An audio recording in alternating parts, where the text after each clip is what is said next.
But there was enough evidence by which Abraham became one of God's best friends and was so called in the Bible. Moses also, Job and Enoch and others. And then he gives other examples. By faith, Abel. And then we come on down, Enoch. And then Noah. And then Abraham is always mentioned at least once. And then there's Sarah. Now this should be very encouraging.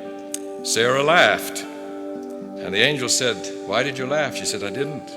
And Sarah makes the list of saints who had faith. So God is very generous. If he finds any trust there at all, he's willing to...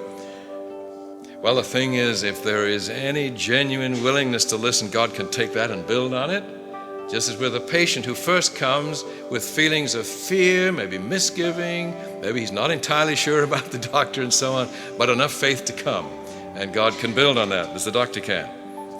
Then Abraham is mentioned again. Nobody's mentioned more than Abraham as an example. Then there's Isaac. And there's Jacob. Do you remember Jacob's problems? And there's Joseph, and there's Moses who smote the rock. But what a friend he was of God's. And then the people, verse 29. By faith the people crossed the Red Sea, and so on.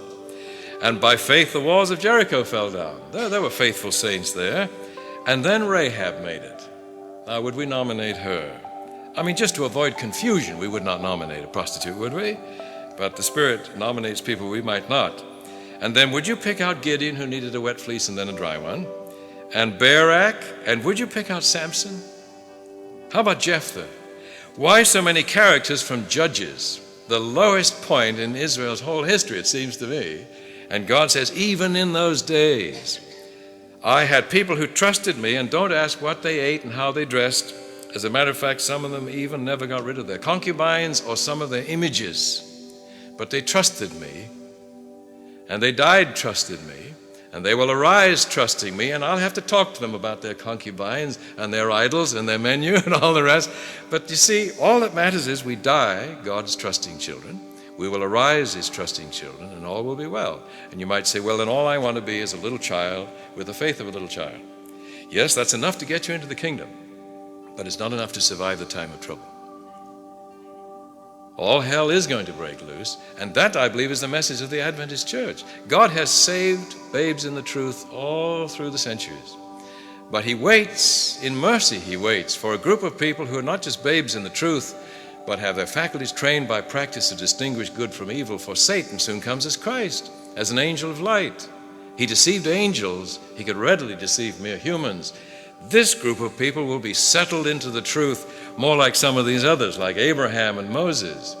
Maybe Samson goes into the kingdom as a babe in the truth, to be sure. But we have a message, not just be converted and reborn. We have a message about growing up and becoming mature, which, you know, any intelligent person really wants to be, to develop physically, mentally, spiritually, socially. Aren't these the highest ideals of intelligent people everywhere in all cultures? That's to be really free, to recover the dignity of individuality. This is what God wishes for us, though it will be under very difficult circumstances, to be sure. And he says, if you think only my son could do that, well, Job wasn't perfect, but he is an example, isn't he?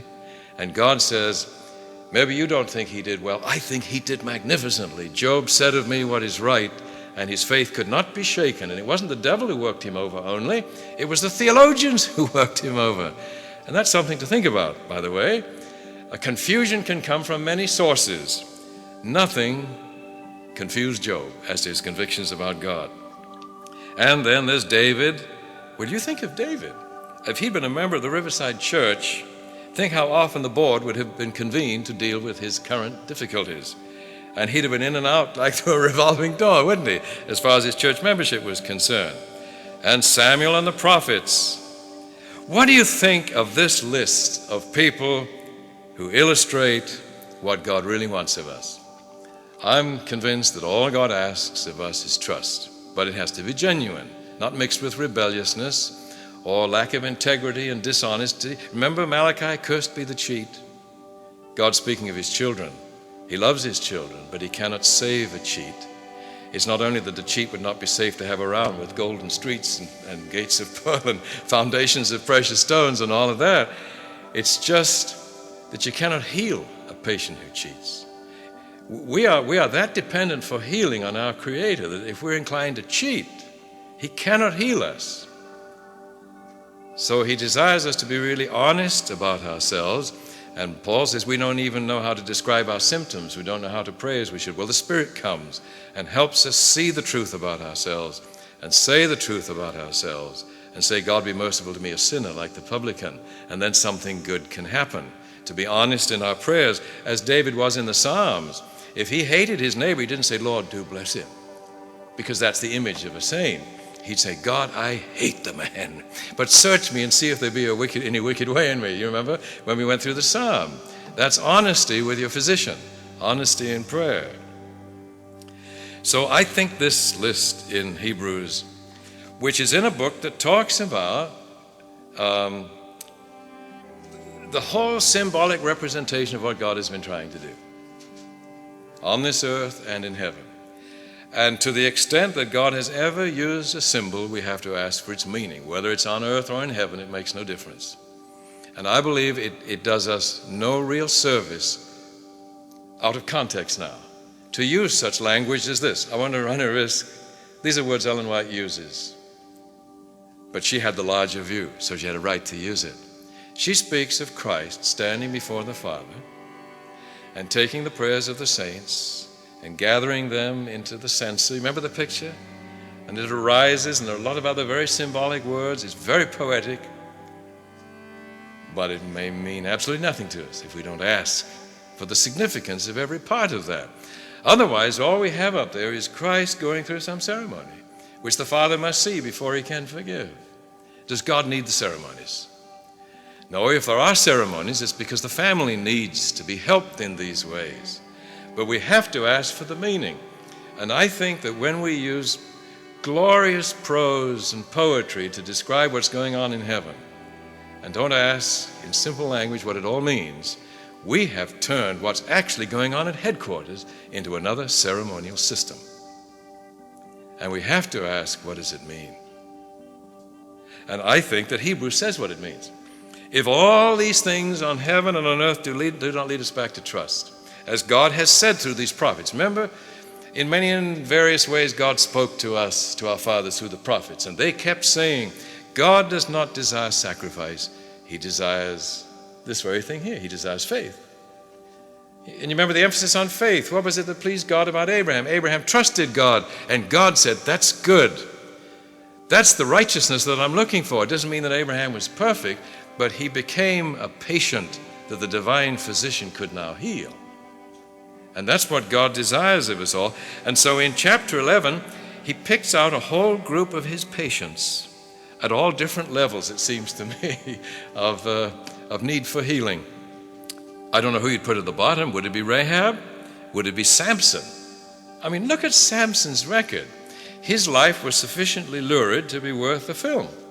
Samson and Delilah, and so on. I mean, these are very colorful lives that these people lived. But then we have Enoch, who was translated, and Moses and Abraham, who were friends of God.